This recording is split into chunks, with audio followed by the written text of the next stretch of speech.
Hi, my favorite blessings. I'm going to read to you today from Treasures in the Snow, chapter 2. It's one of my favorite books. I remember reading this story, and it's just such a sweet story. I hope you guys enjoy it. But first, I'm going to read from the awesome book of Bible Answers for Kids. Is God ever too busy to listen to my prayers? There's a little sign up there that says open 24/7. God is open 24/7. Sometimes the adults in your life are busy. You might hear a teacher or a parent say, "Wait your turn, not now, after dinner, maybe this weekend, or we'll see." All of us know what it's like to have people tell us that they're too busy to answer a question or to help us. Even grown-ups often hear from other grown-ups that they're too busy to talk or help. But that's not how it is with God. Just as there is no end to how much God knows, there's no end to how much He cares and wants to help you. God is with you all the time. He doesn't take naps. He doesn't watch TV. He doesn't surf the internet. He never feels tired from running the universe. He is so tuned into you that He knows your every thought before you even think it. He's listening even before you speak. So go ahead and pray. Tell God whatever you'd like to say.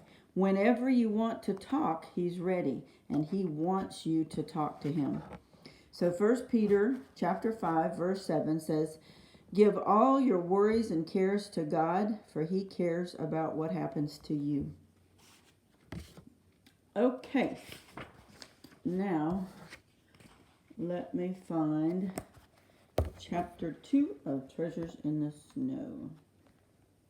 There's chapter 3. Okay. Chapter 2. Grandmother arrives.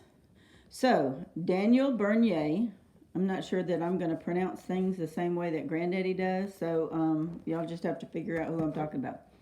Daniel Bernier, aged 3 hours, became the special property of Annette Bernier, aged 7 years.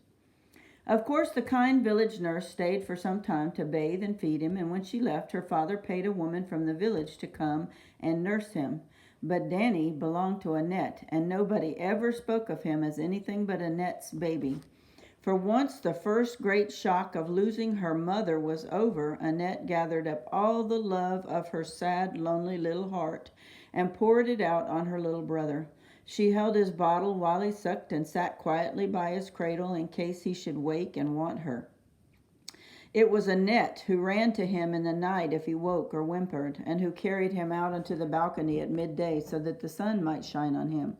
And with so much love and sunshine surrounding him, the baby grew strong until there was no other baby of his age in the valley who was as healthy and beautiful as her Danny.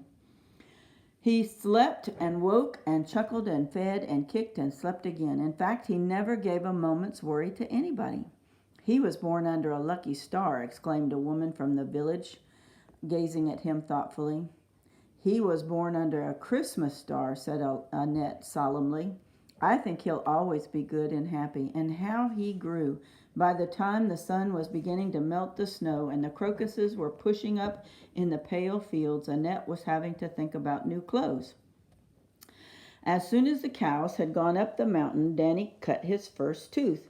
As Annette knew nothing about first teeth and expected no trouble, the baby himself forgot that it should have been a painful time. So instead of fretting and crying, he just giggled and sucked on his fists. Soon Danny was moving around and his cradle could hold him no longer. He wanted to explore everything from the stove to the balcony steps, and Annette spent an anxious few weeks keeping him out of danger. In the end, she decided just to tie him by one pink foot to the leg of the kitchen table, and he explored in circles, and life became more peaceful for Annette. It was just about this time that Annette, slipping down to the living room after tucking Danny up in his cradle, found her father sitting by the stove with his head in his hands, looking old and tired and gray. He had often looked old and tired since his wife died, but tonight he looked even worse than usual. Annette, who tried hard to make up for her mother, climbed onto his knee and laid her soft cheek against his bony brown one. "What's the matter, Papa?" she asked. "Are you very tired tonight? Shall I make you a cup of coffee?" He looked down at her curiously for a minute or two. She was so small and light, like a golden-haired fairy, but how sensible and grown-up she was. Somehow during the past year he had made a habit of telling her his troubles, and even listening to her serious advice. So now he pulled her head against his shoulder and he told her all about it. "We will have to sell some of the cows, little daughter," he explained sadly. "We must have some more money or there will be no winter boots for you." Annette lifted her head and stared at him in horror. They only had 10 cows and each one was a personal friend. Any one of them would be missed terribly. She must think of a better way to earn money than that. "You see," her father went on, "other men have wives to look after their little ones. I have to pay a woman to nurse Danny, and it's very expensive. Yet somebody has to look after him, the poor little lad." Annette sat up very straight and tossed back her plaits, her pigtails. Anyway. She knew exactly what to do, and all she had to do was make her father agree with her. "Papa," she said very slowly and distinctly. "Papa," she said, "you do not need Mademoiselle Motier any longer. I am 8.5 now, and I can look after Danny as well as anyone. You will not have to pay me anything, and then we can keep the cows. Why, think, Papa, how unhappy they would be to leave us. I do believe Paquerette would cry." "But you have to go to school," said her father rather doubtfully. "It wouldn't be right to keep you at home, and anyhow it's against the law. The schoolmaster would want to know why, and he would tell the mayor, and we should get into trouble." "But it's much more important to look after Danny," answered Annette, wrinkling her forehead. "And if you explain to the master, he would understand. He is a kind man, and he's a friend of yours. Let's try it and see what happens. I will do my lessons here in the kitchen, Papa, every morning, and Danny can play on the floor beside me. And in any case, it's only for 4 years. When Danny is 5, he will go to the infant school, and I can take him down and go to the big school." Her father continued to look at her thoughtfully. Although she was very small, she was very smart as a woman in looking after the baby. And she was very handy about the house, but she could not do the cooking or knit the stockings or do the rough, heavy work. And besides, she ought to have some schooling. He sat thinking in silence for a full 5 minutes, and then he had an idea. "I wonder if your grandmother would come," he said suddenly. "She's old and she has rheumatics and her sight is very poor, but she could do the cooking and mending, perhaps, and she could help you with your lessons in the evenings. It would be company for you, too, when I'm up the mountain. You're a little girl to be left alone all day long with a baby. If I write a letter to the schoolmaster telling him that grandmother will give you a bit of teaching, maybe he will agree to keep quiet about it." Annette climbed off his knee and fetched 2 sheets of paper and a pen and ink from the cupboard. "Write to them both now," she said, "and I will post them when I go for the bread. Then we shall get the answers nice and quickly." Both letters were answered that very week. The first answer was from grandmother herself, who arrived by train, all bent and crippled, and with a wooden box roped up very securely. Annette went down to meet her and watched the little electric train twisting its way up the valley between the hayfields like a caterpillar. It was rather late, the driver explained angrily, because a cow had strayed onto the line and the train had had to stop for the cow. The cow moved off so quickly that the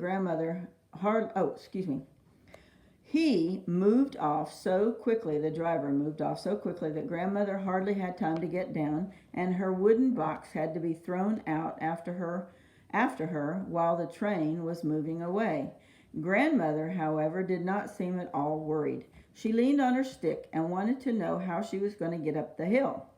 Annette, who didn't know anything about rheumatism, which is a fancy word for arthritis, suggested that they should walk, but grandmother said, "Nonsense, child." And in the end they got a lift in an empty farm cart that had brought cheeses down to the train and was now going back up the mountain.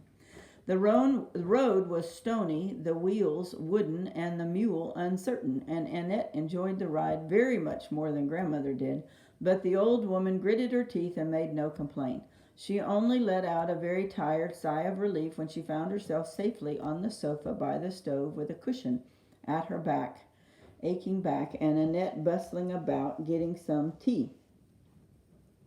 Danny came out from under the table, getting along on his bottom. He stuck 3 fingers in his mouth and laughed at Grandmother, who put on her glasses to see him better.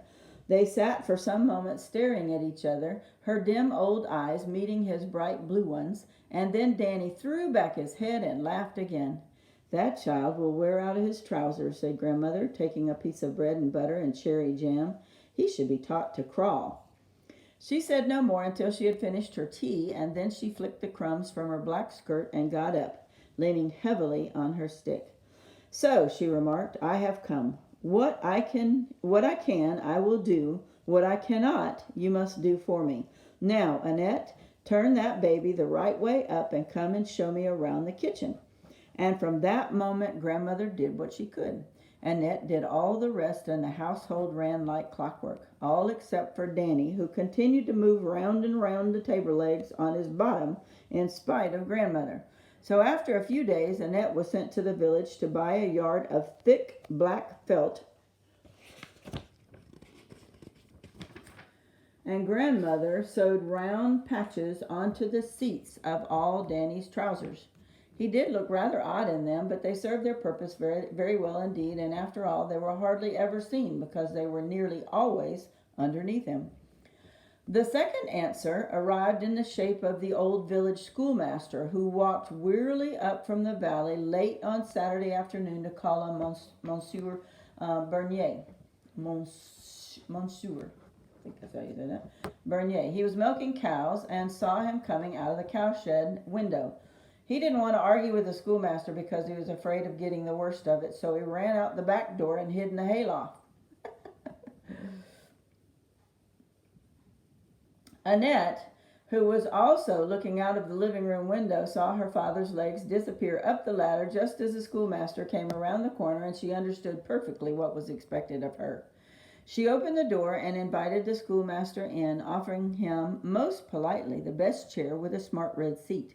He was very fond of Annette, and Annette was very fond of him, but today they were a little bit shy of each other. Grandmother folded her hands and sat up straight like an old war horse ready for battle. "I have come to see your father," began the schoolmaster, coughing nervously, "to discuss his letter about you being away from school. I cannot say that I think it right for a little girl of your age. Besides, it's against the law of the state." "The state will know nothing about it unless you choose to mention her," said Grandmother. "Besides, I will teach the child myself. I do not think it right for a little boy of Danny's age to be left without his sister to look after him." "But can't you look after him?" suggested the schoolmaster gently. "Certainly not," snapped Grandmother. "My sight is so poor that I can't see where he is going. My arms are so rheumaticky that I can't pick him up if he falls. Besides, he moves like an express train, and I am nearly 80. You do not know what you are talking about." The schoolmaster gazed at Danny, who was face downwards in the woodpile eating shavings. There was nothing much to be seen of him but the black felt patches in his dimpled brown legs. The master realized Grandmother would not be able to manage him. The schoolmaster did not know what to do. Perhaps his old friend, Monsieur Bernier, would be more reasonable. So he turned to Annette. "When will your father be in, Annette?" he asked. "I don't know. He's gone out and he may not be back for some time. It's not worth your while to wait, monsieur," replied Annette steadily, knowing perfectly well that her father would return just as soon as the schoolmaster disappeared down the valley again. The schoolmaster sat thinking. He was a good man, and he did really care about Annette and his duty toward her.